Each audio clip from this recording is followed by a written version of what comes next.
Torej, v bolnišnicah je stanje nekako, bi lahko rekli, stabilno.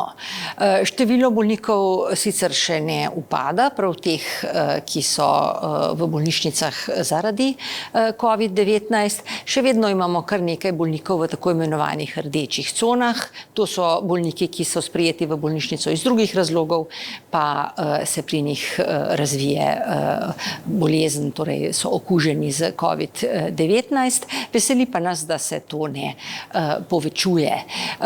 Glede števila primerov, seveda je veliko vprašanje, koliko jih zaznamo, ampak v zadnjih nekaj dneh opažamo, lahko bi morda rekla, malo upočasnjeno padanje števila primerov. Upočasnjen padec, morda zato, ker se ljudje vračajo iz dopustov in je spet več kontaktov in prenosov. Je pa še vedno primerov manj, kot jih je bilo recimo 14 dni nazaj, kar je spodbudno. Kaj lahko pričakujemo glede na to, da se z omikronom lahko okužimo večkrat v zelo kratkem času? Lahko se večkrat okužimo, drži, vendar so te okužbe praviloma blage. Lahko pričakujemo, da tako rečem, veliko število tako imenovanih prehladov, se pravi blagih okužb dihal. Seveda pa je bolezen še vedno nevarna, zlasti za tiste, ki niso cepljeni in niso preboleli, in veliko število okužb lahko tudi potem pomeni v majhnem deležu še vedno veliko absolutno številko tistih, ki pa so resno bolni. Kdo pa je zdaj naj se cepi z drugim poživitvenim odmerkom? Torej, čim prej bi priporočila cepljenje predvsem tistim, ki so v posebni nevarnosti za hud potek COVID-19.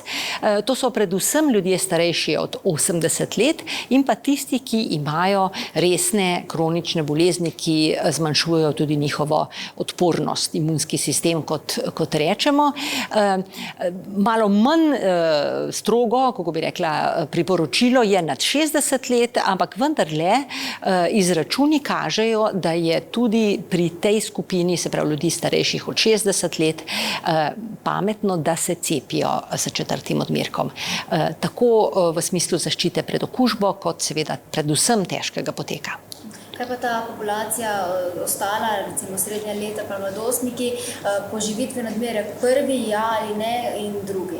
Poživitveni odmerek prvi da, medtem ko drugi poživitveni odmerek pri mlajših ni potreben, bo pa verjetno smiselno za celotno populacijo, spet v prvi vrsti za bolj ogrožene, cepljenje v jesenskem času, skupaj z cepljenjem proti gripi. Torej za starejše, predvsem v DSO-jih, priporočate cepljenje sedaj, ne čakanje jeseni s prilagojenimi cepivi? Nikakor. Od cepljenja s prilagojenimi cepivi si ne moremo zelo veliko obetati. Ta cepiva bodo sicer verjetno bolje delovala na zmanjševanje prenosov okužb, torej na število okužb v celoti, kot trenutna cepiva. Je pa treba vedeti, da že trenutno uporabljena cepiva dobro ščitijo pred hudim potekom in to je tisto bistveno, kar želimo preprečiti. Koliko mora miniti od cepljenja od prvega poživitvenega do drugega časovno? 3 mesece. Sme se cepiti prej, ni kontraindicirano, ampak to je nekako obdobje, po katerem pričakujemo, da zaščita toliko upade, da je pametno ponovno cepljenje. Lahko ljudje pričakujejo, da bo to cepljenje torej vsako leto enako kot gripa, da bo na enaki ravni? Lahko se zgodi nekaj takega, ja, to je za pričakovati. Okay. Mogoče sam še vseeno glede ukrepov, se vam zdi, da so trenutni ukrepi dovolj in kaj se lahko pričakuje jeseni? Glede na stanje so verjetno trenutni ukrepi dovolj, torej praktično ni kakšnih posebnih omejitev. Vprašanje je, če bi lahko v tej situaciji in potem, ko smo že 2 leti in pol v epidemiji, v taki situaciji, kot smo, prenašali kakšne bolj ostre ukrepe. Seveda pa se nam lahko še vedno zgodi, da začne krožiti različica, ki bo bolj nevarna in v tem primeru seveda bodo potrebni strožji ukrepi. Kakšna pa so predvidevanja? Lahko omikron še toliko mutira, da lahko pride do hujše različice? To so še vedno špekulacije. Torej, razmišljanje je, da ne, da so nekako vsa ta mesta, da tako rečem, že izkoriščena, ampak te spremembe so vendarle slučajne.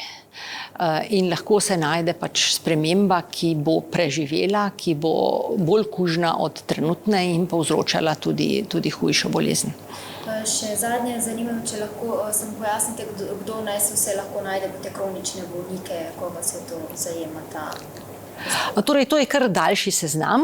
To so ljudje, recimo, ki se zdravijo zaradi rakovih bolezni, potem ljudje, ki jemljejo visoke odmerke kortikosteroidov, drugih zdravil, ki zavirajo imunost. Potem so tukaj tudi kronični bolniki z sladkorno boleznijo, povišanim tlakom. Vse tisto, kar povečuje tveganje za hud potek. COVID, najbolje je, da se vsaka oseba, vsak potencialni bolnik pozanima pri svojem zdravniku, ali spada v tako skupino, kjer se priporoča 4. odmerek. Bi pa ob tem seveda posebej poudarila, da kronične bolezni, tudi avtoimune, niso kontraindikacija za cepljenje. Nasprotno, pametno je, da se taki bolniki cepijo. Mogoče še en nasvet, vsi tisti, ki imajo sedaj se vračajo z dopustom, imajo prehlade, kaj naj naredijo, naj ostanejo doma, naj se prej testirajo? Naj se testirajo, na vsak način naj se testirajo. Testi so dostopni v vsaki lekarni, tako da je to možno opraviti doma in predno pridejo v stik zlasti z ranljivimi ljudmi ali pa da so tesno v stiku z večjo skupino ljudi, je pametno, da se ob prehladnih znakih testirajo.